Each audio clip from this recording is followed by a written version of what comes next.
नमस्कार दोस्तों, बात करते हैं आईडीएफसी फर्स्ट बैंक लिमिटेड की। 60 का स्टॉक है और अपने हाई से काफी ज्यादा गिर चुका है स्टॉक अपना। पिछले 2 साल से अगर आप देखें तो परफॉर्म नहीं कर रहा है। लगातार खबरें अच्छी आने के बावजूद भी स्टॉक ऊपर नहीं जाता है। बट अब जो खबर आई है बहुत खराब खबर है, और न सिर्फ आईडीएफसी फर्स्ट बैंक के लिए बल्कि पूरे के पूरे बाजार के लिए। आपके पोर्टफोलियो में इस हफ्ते बड़ा डेंट लग सकता है। उसके पीछे का कारण क्या है, बात करेंगे इस वीडियो में। और ये सिर्फ आईडीएफसी बैंक स्पेसिफिक वीडियो नहीं होने वाली है। हम पूरा का पूरा जो हफ्ता है ना, ये बहुत खराब जाने वाला है बैंकिंग स्टॉक के लिए, और साथ ही साथ जो दूसरे स्टॉक्स हैं उनके लिए भी। तो हम उसको भी एड्रेस करने की कोशिश इस वीडियो में करने वाले हैं।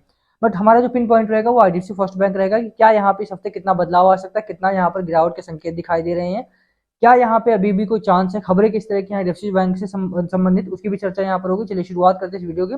बट उससे पहले अगर आप चैनल पे नए हो तो प्लीज चैनल को सब्सक्राइब कर दो, हिट बेल आइकन, ताकि आपको नोटिफिकेशन मिल सके।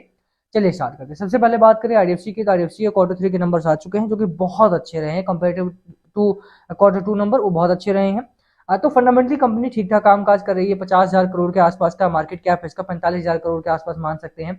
बैंकिंग में अगर आप देखें तो माइक्रो फाइनेंस में काम करने वाली कंपनी है। थोड़ा सा उसका वेटेज जो था वो कम हुआ, जो उसका वी डाउन किया उसकी प्रॉफिटेबिलिटी में। यही कारण है कि जो प्रॉफिटेबिलिटी है वो उतनी अच्छी नहीं आई जितना कि रेवेन्यू को देख करके लगा था कि आएगी।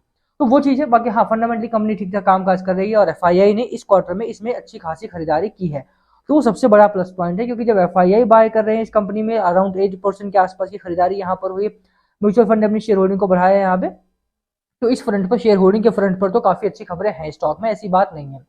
और अगर आप देखिए इसका क्वार्टर 3 का नंबर, और अभी रिसेंटली भी वैद्यनाथन साहब का जो इंटरव्यू आया है उसके तहत भी माने तो next 5 years are going to be a game changing for the IDFC First Bank and it for its investor also, कि इसके इन्वेस्टर के लिए बहुत अच्छे होने वाले हैं। तो वो अलग चीज है। बट अब जो खबर आ रही है वो आ रही है यूएसए मार्केट से। मैं आपको वो दिखा देता हूँ यूएसए मार्केट में क्या हुआ। जो हमारा बाजार बंद था जिस दिन, 21 फरवरी की बात है, अगर आप 21 फरवरी का इसका डेटा देखेंगे तो यानी कि अगले दिन हमारा बाजार बंद था। उस दिन में सैटरडे को, वहां पर फ्राइडे था, हमारे यहाँ सैटरडे था। यहाँ पर अगर आप देखें तो पूरा का पूरा एसएनपी जो था वो 1.68% से गिरा। डाउ जोन्स की बात करें 1.69% गिरा। यूएस टेक कंपोजिट की बात करें 2% से ज्यादा गिरा है। Automobile index 3%, hardware and tech 3%, metals में 3% गिरा, डाइवर्सिफाइड में 3%, सीमेंट में 3%, कंज्यूमर में 3% लगभग। ओवरऑल द मार्केट अगर आप देखेंगे ना तो पूरा का पूरा बाजार वहां पर बहुत खराब रहा। और यही नहीं, ऐसा बताया गया कि 2025 का सबसे खराब दिन यूएस मार्केट के लिए रहा है। अब ये चीज आपको भी मानना पड़ेगा कि ट्रंप का जो फैक्टर है वो सिर्फ इंडिया के लिए वी डाउन नहीं कर रहा है, वो अमेरिका के लिए भी उतना ही खराब जा रहा है। उनके जो फैसले हैं वो उनके लिए भी उतना ही खराब है। बट क्या करें, प्रॉब्लम ये है कि इंडियन मार्केट यूएस मार्केट को बहुत बुरी तरह फॉलो करता है। हो सकता है कि कल के बाजार में डीआईआई संभालने की कोशिश करें, और कल का बाजार हो सकता है थोड़ा बहुत संभल भी जाए। बट ये हफ्ता बहुत ही क्रूशियल रहने वाला है, क्योंकि इस हफ्ते में जो इलॉन मस्क का डिपार्टमेंट है, डिपार्टमेंट ऑफ गवर्नमेंट एफिशिएंसी, वहां से भी जो डीओजी उनका government of department of government efficiency करके डिपार्टमेंट है उनका, वहां से भी बड़े फैसले आने वाले हैं इंडिया के लिए। $21 मिलियन का जो फंड इंडिया में आ रहा था वो रोक दिया गया है।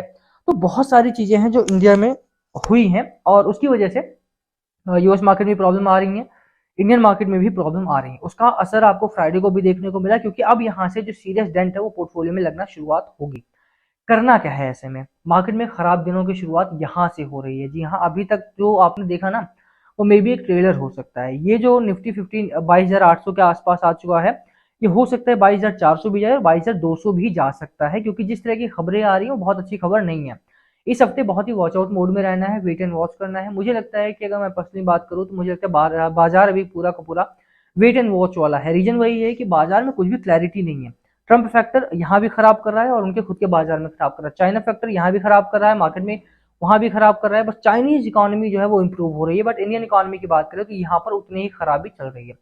अब आईडीएफसी फर्स्ट बैंक की स्पेसिफिकली मैं बात करूँ तो यहाँ पर चार्ट पैटर्न जो है वो खराब है। अपर एंड पर 100 रुपए के आसपास का हाई लगाया, वहां से लगातार स्टॉक टूटता गया, और अभी यहाँ पर आकर के 60 रुपीज के आसपास का बेस बनाया है। जो लोअर एंड पे सपोर्ट है 52 रुपीज के आसपास का है। आई विल वॉच आउट कि यहाँ पर 52 वीक इस हफ्ते बचता है या नहीं, मतलब 52 रुपीज का जो इसका सपोर्ट लेवल है वो बचता है या नहीं, कहाँ तक जाएगा इस वीक में, बाजार कहाँ पर आकर के सेटल होता है, क्योंकि ये वीक बहुत ही क्रूशियल होने वाला है सभी के पॉइंट ऑफ व्यू से, पूरा का पूरा स्टॉक मार्केट के पॉइंट ऑफ व्यू से, पोर्टफोलियो पॉइंट ऑफ व्यू से भी, और IDFC First bank specific point of view से भी ये वीक काफी इंपॉर्टेंट है। तो यहाँ पर 60 रुपए के अपर एंड पर और 52 रुपए के लोअर एंड पर एक मुझे लगता है कि ये बैंड देखने वाला होगा कि इस हफ्ते में कहाँ पर जाकर के रुकता है। हाँ, होपफुल मैं ये हूँ, अच्छी खबर ये है कि 52-53 का एक स्ट्रॉन्ग सपोर्ट जोन है। खबरें अच्छी हैं स्टॉक में, क्वार्टर 3 के नंबर्स अच्छे आए। वैद्यनाथन साहब का जो इंटरव्यू था उसने काफी ज्यादा प्रभावित किया इन्वेस्टर्स को, तो वो अच्छी खबर है। और यहाँ पर चार्ट पैटर्न में भी अगर आप देखेंगे तो मैकडी ऑलरेडी आपका बहुत ही बेरिश जोन में बना हुआ है, और अगर आप आरएसआई की बात करें तो 37 पॉइंट्स के आसपास है, जो कि ऑलरेडी आपका काफी ओवरसोल्ड जोन में लाई कर रहा है। तो बहुत ज्यादा बिकवाली की उम्मीद मुझे यहाँ पर देखने को नहीं मिल रही है। तो ऐसा नहीं है कि यहाँ पर बहुत भारी बिकवाली आ सकती है, बट हाँ इस वीक में कॉशियस तो रहना पड़ेगा सभी को ही। मेरी राय क्या रहेगी ऐसे बाजार में, मेरी राय यूजुअली यही रहती है मेरे अपने लिए भी, कि इस बाजार को बहुत ज्यादा देखिए सीखने के पर्पज से अगर हम बात करें तो ये मार्केट वो वाला मार्केट है जहां पर रुकना चाहिए, वेट करना चाहिए। लेट्स होप कि क्या होता है क्या नहीं, लेट्स सी कि क्या होने वाला है आने वाले दिनों में। ट्रम्प फैक्टर एक बार क्लियर हो जाए, क्योंकि अभी तक अगर आप देखें ना तो आप अभी तक मोदी फैक्टर काम कर रहा था और मार्केट बहुत अच्छा चला। कंजम्पशन की बात करें, कंजम्पशन आपका स्लो रहा, स्लो कंजम्पशन में भी मार्केट आपका चला। बट अभी क्या है ना, अभी असली पिक्चर निकल के आ रही है। एफआईआई बेच रहे हैं, एफआईआई इस वीक कितना बेचेंगे उस पे, उस डेटा पे खास तौर पे नजर रखनी है आपको। अगर एफआईआई की बिकवाली बढ़ती है ना, वो एक बहुत ही बड़ा रेड सिग्नल होगा। और इनिशियल आवर्स में, इनिशियल आवर्स यानी मंडे के इनिशियल आवर्स में बिल्कुल भी ये सोच के ना उतरे कि यार आज तो मैं ये कर दूंगा, आज तो मैं वो कर दूंगा। पहले मार्केट को देखें कि मार्केट की दिशा क्या है, मार्केट की दशा क्या है, उसके बाद ही डिसीजन लेंगे तो ज्यादा बेहतर रहेगा। बाकी लास्ट कॉल हमेशा आपकी होनी चाहिए, क्या है आपकी स्ट्रैटेजी स्टॉक को लेकर के, क्या है आपकी स्ट्रैटेजी मार्केट को लेकर के, इस मार्केट में क्या कर रहे हो, खरीद रहे हो, बेच रहे हो, बैठे हो। प्लीज कमेंट करना, बात करते हैं, डिस्कस करते हैं कमेंट सेक्शन में।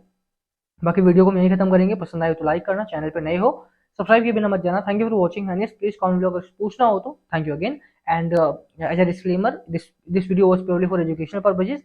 Do not take it as a buy sell recommendation before buying or selling your portfolio any stock. Please consult your financial advisor, वो ज्यादा बेहतर रहेगा। Thank you again.